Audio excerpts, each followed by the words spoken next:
is Michael Miles from St. Paul Missionary Baptist Church here in Sierra Vista, Arizona. Today's lesson is how to develop spiritual leaders. Our objectives will be to identify the essential elements of spiritual leadership, differentiate between the necessity of effective leaders and faithful biblical leaders. And then our last objective is apply biblical principles to the practice of leadership. What is leadership? One definition describes leadership as the process of influencing others to achieve a mission by providing purpose, direction, and motivation. According to Oswald Sanders, leadership is fundamentally about influence. It's the capacity of one individual to affect the actions and the beliefs of others. So, what is the difference between leadership and spiritual leadership? What is spiritual leadership? It is a sacred stewardship. It is something that God hands off to leaders that He has put in place and entrusted to them. Developing spiritual leaders has 3 essential steps to develop a spiritual leader, and that's what we'll talk about today. Step 1, put people on God's agenda. Put people on God's agenda.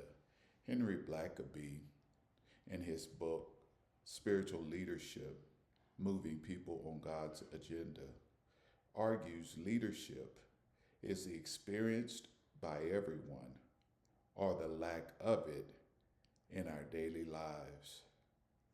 What he's saying here is that we all experience leadership in some capacity or another, or the lack thereof.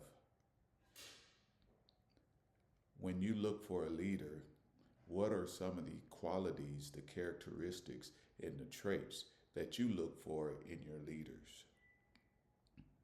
Successful leaders find satisfaction in making a difference in their world.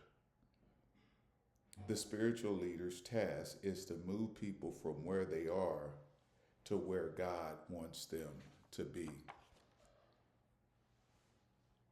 Once spiritual leaders understand God's will, they make every effort to help their people change from following their own agenda to pursuing God's purpose for their lives.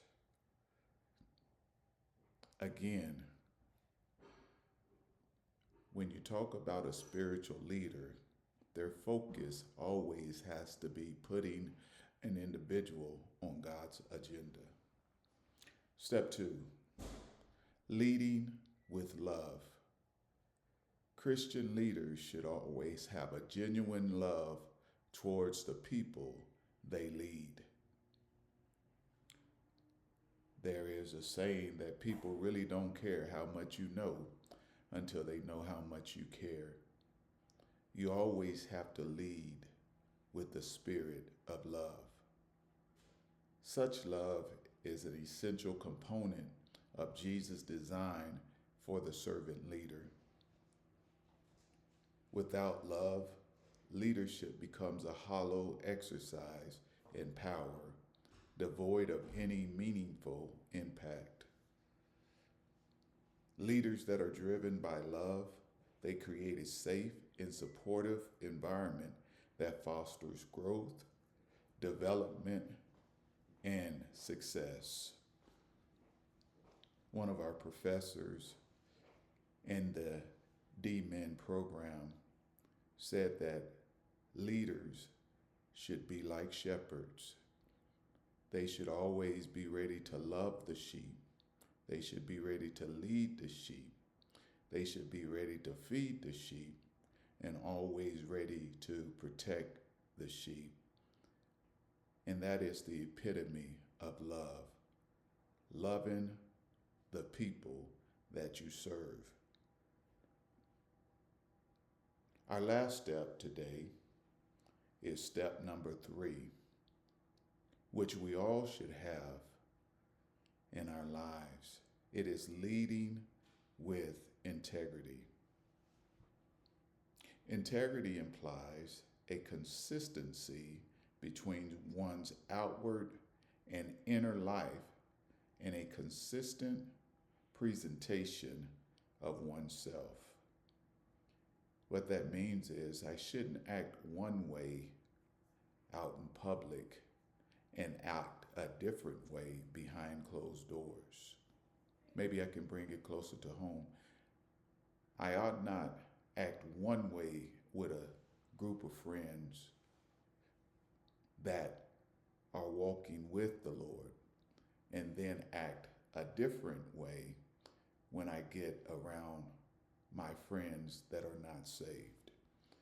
We ought to act the same way consistently when we present ourselves before people. A person who possesses integrity is considered to be highly responsible and trustworthy. Every leader that leads God's people ought to be responsible and trustworthy. This trait involves being accountable for one's actions, be it bad or be it good. You have to be accountable for your actions.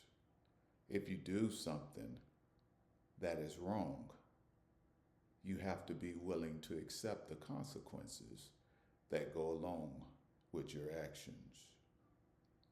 Always be prepared to face the consequences of those actions that you place before you. So again, our 3 steps on developing spiritual leaders. Number 1, we should always put them on God's agenda. Number 2, we ought to be able to lead with love. Number 3, always lead with integrity.